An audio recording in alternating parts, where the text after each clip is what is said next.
This video is going to educate you about some questions that you probably should ask yourself before you even decide whether or not you're gonna go to college. And it's brought to you 100% free for you, all thanks to the fact that this episode is made possible by the generous support of my patrons at patreon.com/SayGoodnightKev and by viewers like you. Thanks! Also, Google.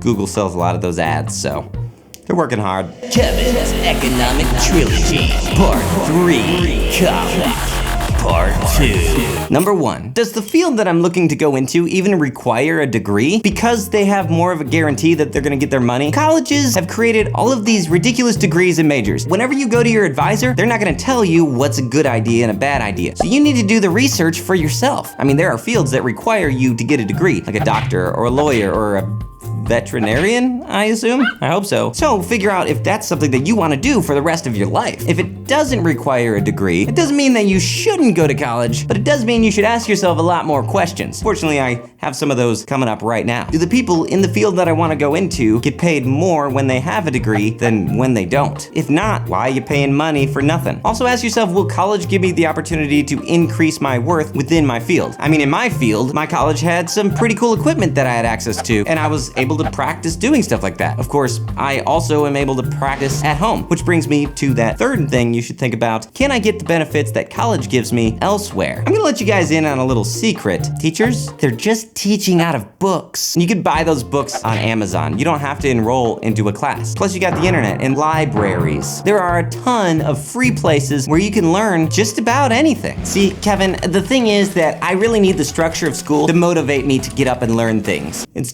good that you're self-aware, at least, that you need that type of structure. Just remember that structured environment is costing you or somebody else a lot of money. So if your laziness is costing you that much now, you might want to ask yourself how much that might cost you in the future. But Kevin, the worth of college is way more than just the education that you get from the teachers. You also make connections and friends. Again, very true. Keep in mind that most fields have conferences and seminars that you can go to. Now, they may cost a little bit of money, but way less than college. Plus, you can make friends and connections with people who are actually in the industry instead of people who are about to be in the industry, like students, or people who used to be in the industry, like teachers. Number 2, is the field that I'm looking to go into in need of workers? Remember that pesky old supply and demand thing that we keep on talking about? Bring it back into your brain, because you might want to ask yourself, are people with this degree that I'm wanting to get even in demand? Or is it a highly competitive field and I'm gonna end up with these skills or a degree and nowhere to work? And this can also be regional, so you want to make sure that the place where that particular skill is in high demand is an area where you're going to want to live. Like if you were going to get a degree in snow shoveling, you might not want to move to Florida because nobody's looking for a snow shoveler. Of course, if you wanted to get a degree in selling ice, you might not want to move to Alaska because a lot of people have ice there. They don't need your ice. But also, you might want to keep in mind the changing of trends. Something that may be in high demand when you go into college might not be in such high demand when you come out of college. So you might not want to go get a degree in iPhone 6 repairs because it's not even gonna be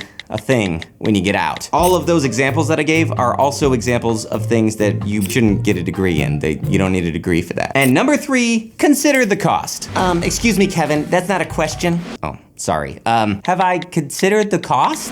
Thank you. Now, college might cost more than you think. So this is a time when you might have to go and do a little more research, but again, you're on the internet right now. Unless somebody illegally downloaded this episode, which is fine, because you're learning. I'm okay with that. Just do like legacyandwealth.com and Brandon Neely and give to my Patreon at patreon.com/SayGoodnightKev. Bit of a rabbit trail. Okay, the point here is you want to find out is the number between how much somebody with a degree, how much somebody without a degree, enough that within your lifetime you're going to be able to pay off cost that it took to go to college, and if not, then don't do it. Also, you spend 4 years in college. That's 4 years you could be spending not spending money, but earning money and learning a skill. And also, you gotta think, is it worth being around so many football players?